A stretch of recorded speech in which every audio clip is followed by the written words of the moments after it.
Hey, what's up, everybody? Welcome back to Nerd Enthusiast Poker podcast and video. Make sure that you check out our sponsors. We have an official sponsor, the Slot Squad. You can check them out, theslotsquad.com. We have a Twitch channel. We also have all the exclusive signups for all the legal states in the United States right now, including Michigan that just went live recently. Buddy. You can sign up there. You get free deposit bonus, all great stuff. Theslotsquad.com. Check them out. Stop by. Let us know what you think.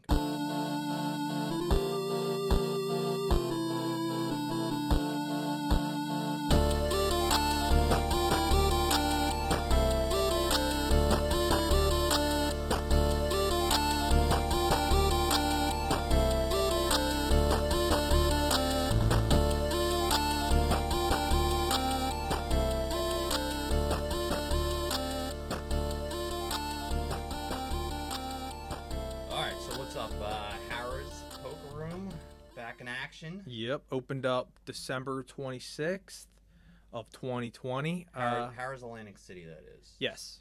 My plan originally was to get out there that week, but I'm not afraid to put my business out there. I contracted COVID, which and he survived. Yeah, I'm here. I actually got it Christmas Day, tested positive the day after Christmas, and spent the next 14 days at home with my 2 children and wife and dog, and it was good. A lot of family time. We were quarantined from everyone. I got a little bit sicker than I kind of thought I would. 2 days, pretty bad. A lot of body aches, stuff like that. So unfortunately, I couldn't get out there for the actual week of opening. Yeah. But I did get out there last Friday. Actually dropped a little video of the room, the tables, and I pretty much said we'll be hearing about it today. So if there is a casino, I would say in Atlantic City that would be considered my home casino, it'd be Harrah's. Yeah, I feel the same way. I've been going there for years. And side note, we're not paid by any of these places. No, to absolutely give a shout not. out. We just kind of been doing these reviews to kind of get a feel and let you guys know what's opening, what's reopening, if there's changes, just to give an idea of what's happening, what to expect when you start going there. But no, we're not. Just so you know that we're not paid to say this. So. Don't get me wrong. I love Borgata. Borgata's got the best games, around. If I'm going to go play some games, really to get into a decent 2-5 game, and I really want to play 2-5, that's where I'm going to go. But if I'm just looking to just play I don't want to say recreational poker, but just get out, get a bite to eat, kind of chill, hang out, it's Harrah's. Yeah. All the dealers there, know me.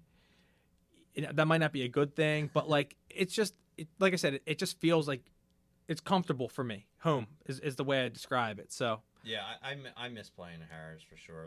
That's definitely, I would consider my home turf as well. I mean, it just, like you said, it's comfortable. I like going there, but see, I also like staying at Harrah's too. Yeah, it's probably my favorite place with the pool and just that it's off the boardwalk in Atlantic City. Yep. I don't know. I've enjoyed there more than probably most places. I like just everything about it. And it is part of Caesar's property, so you use your total rewards and all that. So actually, I'm gonna touch on that. So okay. So anyway, so I met my buddy there. He had played there once it first opened. He said that the games were pretty good, that I should go check it out. So we made plans to meet up. I went on Friday night, Friday afternoon into the night. So same thing. When you first come in, you have to walk down the long hallway and everything like that. So they have a screener there, security guard there, and I was kind of surprised because, and I kind of messed it up with the Borgata podcast. They were taking my temperature. I just didn't realize it. So that's what I was wondering if they were just it was like a thermal thing. Scan, Yeah. They're not physically doing it. Yep. They have a camera that scans you. Well, see, now at Harrah's, they're not as bougie. Yeah. So they had a security guard legitimately thermo scanning with the handheld. Yeah. Okay.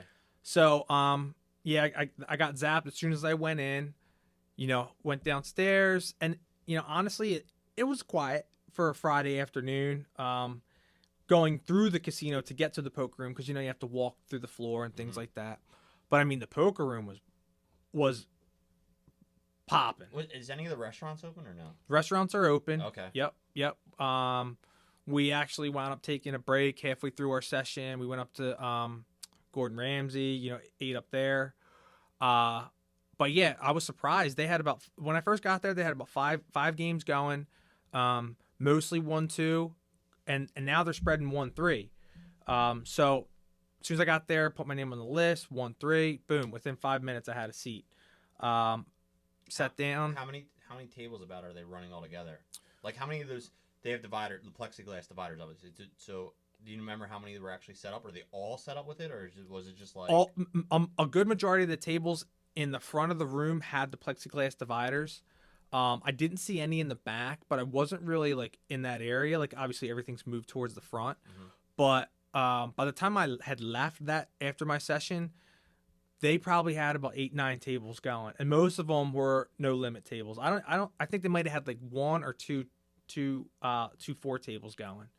But they are playing 8-handed, compared to the Borgata, which is playing 7-handed. So I don't know. And we talked about that before. Like, 8-handed is so much better than 7-handed. It might, if you're not really in tune with it, you might be like, well, what's the difference? It's one person, but it's actually huge because, one person if you're on a 7-hand table and one person gets up to go to the bathroom and one person goes to get something to eat or walks away from it, now all of a sudden you're playing a 4-5-handed table. Yep. Or you're waiting for a seat to be filled, and that's like a 5-handed table is way different than a 6 or 7-handed table. For sure. If one or two people go away. So, yeah, I'm glad that they're doing 8-handed. Their partitions were different too. Like, I think I made mention of it the last time that you couldn't really have a conversation with anyone. You couldn't really hear like talking or the banter between people. These dividers had a bigger space where the cards were coming through, so there was a little bit more interaction with the players. Like you could talk to someone and still kind of hear them. Like it was muffled, but it was light years different than when I played at the Borgata. Like that was the one thing that I found that was more enjoyable, is that the social aspect of sitting at the poker table was kind of intact. Like obviously my buddy sat to my left, to my right at times, but I could talk to the other people at the table and still kind of hear what they were saying. Yeah. So yeah, like I said, the 1-3 game that I was in, I mean, it was good. It was good. A lot of action, and it's people that want to get back on the field. Yes. They're like, hey, they're itching to play. Get back on. You're gonna have. I would feel like playing a tighter range is probably the strategy right now. Yeah. Playing that tighter range is, especially if you get on the table that's just like a Friday, Saturday night, like dudes haven't played in forever. The one thing that I didn't like, and I don't know if this was the case at the Borgata, because I didn't actually stick around long enough to want to eat, and I know you had touched on it when you went to, I think you went to Rivers the one time. You can't eat anywhere in the casino unless you're in the restaurant or you're physically outside. So if I were to bring in a snack, like if I go in my backpack and I wanted to eat at the table, it's like, no, you can't do it. You can't eat at the table whatsoever. You can't eat indoors at all. And there's signs posted saying like you can't eat indoors. So you only had the option of going to one of the restaurants to eat, or physically taking your food takeout, going outside. If you had a room, you could go back up to your room and eat your food in your room, but nowhere throughout the casino can you eat. This is off topic from the poker room, but do you know, was the pool open by chance? I don't even know. I don't know. That's the one thing about Harrah's that I do like. It's like when I get a room there, is like waking up, going swimming in the morning, just chilling. Access to the gym, all that stuff. Yeah. So I that might still be closed. We don't know that off the top of my head. Don't know for sure, but just to give them some kudos. So, I don't know if anyone out there knows this, but if you are inactive if you have a period of like inactivity on your account, your total rewards or Caesar's rewards, whatever you want to call it, after 6 months, they pretty much like absorb all your reward credits. So prior to going out there in December, I obviously was on the app, and I realized, I had about, I'd say about $80, $85 in rewards credits on my card. And I was like, oh, cool. Yeah. When I get to go out there, maybe I'll get something to eat, spend those reward credits or whatever, because they were just piling up. I wasn't going to use them for anything. But when I went and I logged into my account, it had a 0 balance. And I'm like, yo, what is this? You know what I mean? Like, I just checked, a couple weeks ago, it had 8,500 points. So I actually went up to the Caesars Rewards desk, and I said to the woman, I'm like, listen, I checked it last week. I had like 8,500 points. I was like, I'm here today, and they're gone. So she told me, she's like, after 6 months, if there's no activity on your card, they absorb it. And I'm like, man, with all, I said, I'm like, with all due respect, I'm like, COVID. Come on. and I said, I was like, look, you can check my card. Most of my activity is poker, and you literally just opened up your poker room. I was like, and it hasn't been open for more than a month, and I'm already here. Like, is there anything you can do? So she was like, yeah, let me see what I can do. She went back to a manager, and like, dude, within 10 minutes, she's like, they put the rewards credits back on your card. Yeah, I mean, which was legit. I mean, they didn't have to do that, but look, you said in the beginning, we're not promoting anyone, but I have to give kudos to Caesars, Harrah's for doing that. That was legit. We'll talk about the negative. That was things. legit. We can be honest about it. So it's I'd rather just be open and honest about it. We're not getting paid by it. Yep. I brought up real quick just some of the stuff. Now, you might want to double check before if you do go down there some of the updates. But this is what I found. Just to give people a heads up. 10 p.m. to 10 a.m. Beverage service is not available. So after 10 o'clock at night, beverage service is done, and that's I think across the state in New Jersey. Like 10 o'clock, the bars close and everything. Yeah, they cut it off. Casino floor is open 24/7.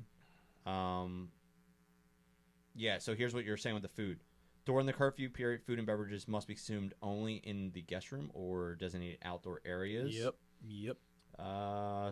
Social distancing, masks, the whole 9 yards. Smoking. Here's a big one for people that if you are smokers. Smoking only permitted in designated hotel rooms.